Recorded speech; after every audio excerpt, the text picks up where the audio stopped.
Hi friends, இன்றைக்கி நம்ம என்ன வீடியோ வந்து பார்க்க போகிறோம்னா, இது வியாழக்கிழமைக்கு சாயங்காலமாக எடுத்த வீடியோ தான். வியாழக்கிழமைக்கு பார்த்திங்கன்னா செம்ம காற்று மழை. பசங்களை டியூஷன்லேருந்து ஒரு 5 மணிக்கெலாம் வந்து கூட்டிகிட்டு வந்துட்டாங்க. வெளியில் ஒரு ஃபங்க்ஷனுக்கு வேறு வந்து போக வேண்டியதாக இருக்குது. அதனால் மழைக்கு முன்னாடி வீட்டுக்கு வந்துட்டு வந்து அடுத்த நிமிஷமே செம்ம மழை. ஐயோ, கதை திறந்து இருந்துச்சா?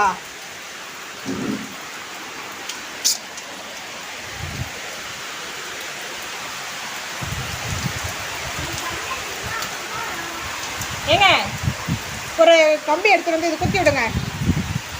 அந்த அடைக்கு போயிடும் மழை வரும்போது.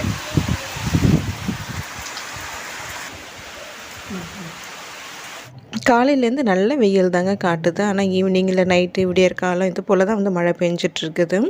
ஒரு 2 நாளைக்கு வந்து நல்லாயிருக்கு. அதுக்கப்புறம் 2 நாள் தொடர்ந்து இதுமாரி மழையாக தான் இருக்குது இங்கே சென்னையில். நாங்கள் இருக்கிற ஏரியாவில் அப்படி இருக்குது, மற்ற ஏரியாவில் எப்படின்னு தெரியல. ஒரு 4:30 மணி போலலாம் செம்ம இருட்ட ஆரம்பிச்சிச்சிங்க. நல்லா காற்றடிக்க ஆரம்பிச்சிச்சு. ஒரு ஃபங்க்ஷனுக்கு வேறு போகிறோம், பர்த்டே ஃபங்க்ஷனுக்கு. அதனால் வெயிட் பண்ணி இருந்தே தான் பசங்களை கூட்டிகிட்டு நானும் வரவும் சாதனாப்பா வரவும் கரெக்டாக இருந்தது. வந்ததுக்கப்புறம் பிடிச்ச மழை தாங்க. கிட்டத்தட்ட ஒரு 3/4 மணி நேரம் செம்ம மழை பெஞ்சுது. பெயிண்டிங் வேலை போயிட்டு இருந்ததுலேருந்து பார்த்திங்கன்னா வரண்டா வந்து கழுவி விடுறதுக்கே இல்லை. ஏன்னா இங்கே வரண்டாலையும் கொஞ்சம் திங்ஸ்லாம் வந்து வச்சுருந்தேன். அப்பப்போ லைட்டாக மாப் போட்டு விடுறதோடு சரி. இன்றைக்கி நைட்டு வந்து பார்த்திங்கன்னா வரண்டா கழுவி விடலாம் தாங்க பிளான் பண்ணியிருந்தேன். ஏன்னா வரண்டா எல்லாமே ஓரளவு க்ளீன் பண்ணியாச்சு. சரி நைட்டு படுக்கிறதுக்கு முன்னாடி கழுவி விட்டுட்டு படுத்துக்கலான்டா தான் இருந்தேன். நல்ல வேளை மழையும் வந்துருச்சு. அதனால் வந்து இப்போ பார்த்திங்கன்னா வரண்டாவில் எல்லாமே ஃபுல்லாக வந்து தேய்ச்சி கழுவி விட்டுட போகிறேன். ரொம்ப நாள் ஆகிடுச்சு கழுவியே. உள்ளே வந்ததுமே பார்த்திங்கன்னா மழை ஸ்டார்ட் ஆனதுமே நான் ரூமில் இருந்தபடியே தான் வீடியோ எடுத்துகிட்டு இருந்தேன். சாதனாப்பா வந்தாங்க, டோரை சாத்தாமல் வந்துட்டாங்களாட்டுக்கு. நான் அடிக்கிற காற்றுக்கு மழைக்கு வந்து பார்த்திங்கன்னா உள்ளே வரைக்குமே லைட்டாக தண்ணி வந்துருச்சு. சாரலில் டோர் ஃபுல்லாகவே வந்து நனைஞ்சிச்சு. நிலவாசலுக்கு நேராக ஒரு ஓட்டை வந்து இருக்குங்க. மழை தண்ணியெலாம் வந்து அந்த வழியாக கீழே போயிடும். அந்த இடத்துல இப்போ பார்த்திங்கன்னா நிறைய மண் சேர்ந்து போய் மழை தண்ணி வந்து போகாமல் அப்படியே நின்றுட்டு இருந்து அடைச்ச மாரி இருந்தது. அதுதான் சாதனாப்பா வந்து குத்தி விட்டுட்டாங்க.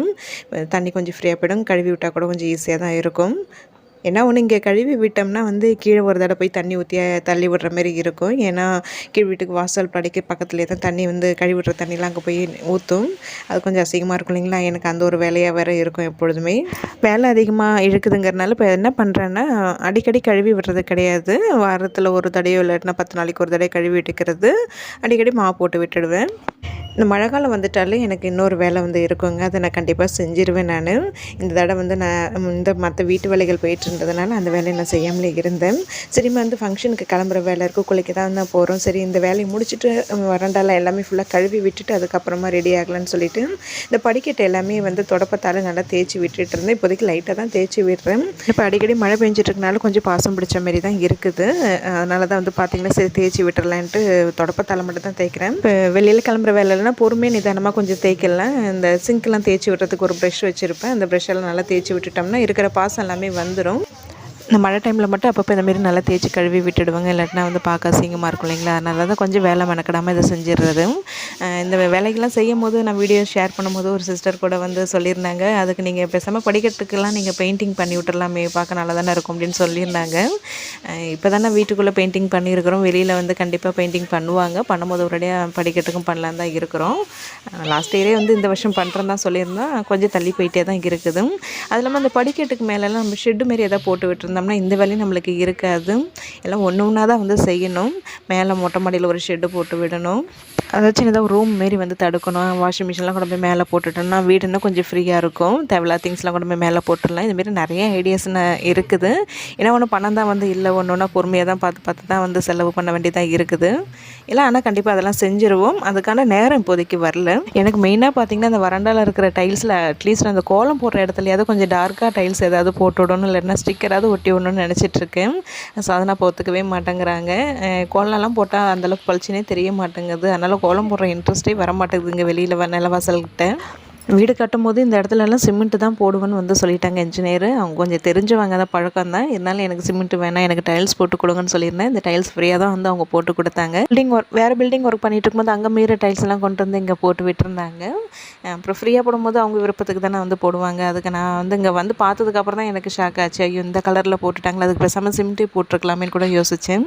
எல்லாம் முடிஞ்சதுக்கப்புறம் நம்ம வருத்தப்பட்டு திருப்பி யோசித்து ஒன்றும் ப்ரோஜனம் இல்லை. நான் வந்து அப்புறம் என்ன நானே தேர்த்திக்கிட்டேன்.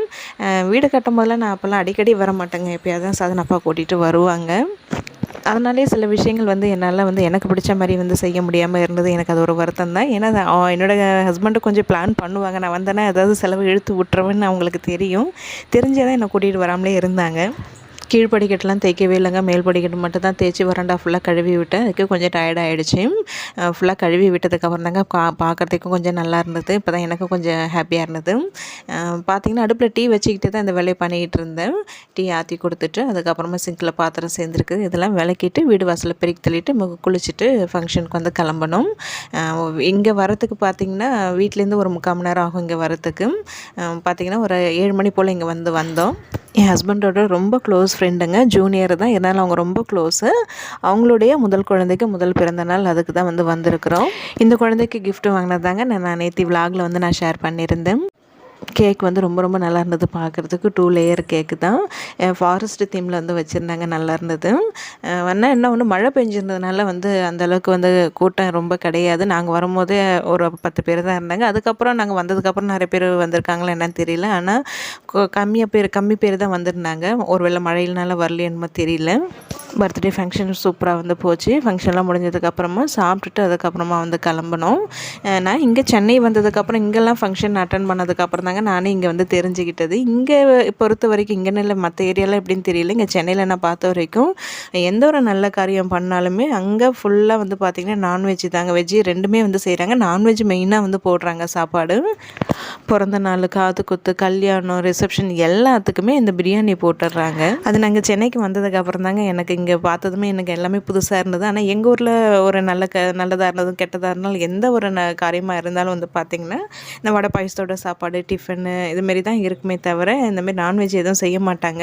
இந்த எண்ணெய் முழுக்கு அப்புறம் இந்த கறி விருந்து அந்தமாரி டைமில் மட்டும் தான் செய்வாங்களே தவிர கல்யாணத்துக்குலாம் பிரியாணிலாம் போட்டு நான் பார்த்ததில்லை. இங்கே பார்த்ததுமே எனக்கு இதெல்லாம் புதுசாக இருந்தது. பர்த்டே ஃபங்க்ஷனில் வெஜ்ஜு நான்வெஜ் ரெண்டுமே இருந்தது. சாதனப்பா வெஜ்ஜு எடுத்துக்கிட்டாங்க. அவங்களுக்கு வெஜிடபிள் சாதம், அதுக்கப்புறம் பார்த்திங்கன்னா பன்னீர் கிரேவின்னு என்னென்னமோ வச்சுருந்தாங்க.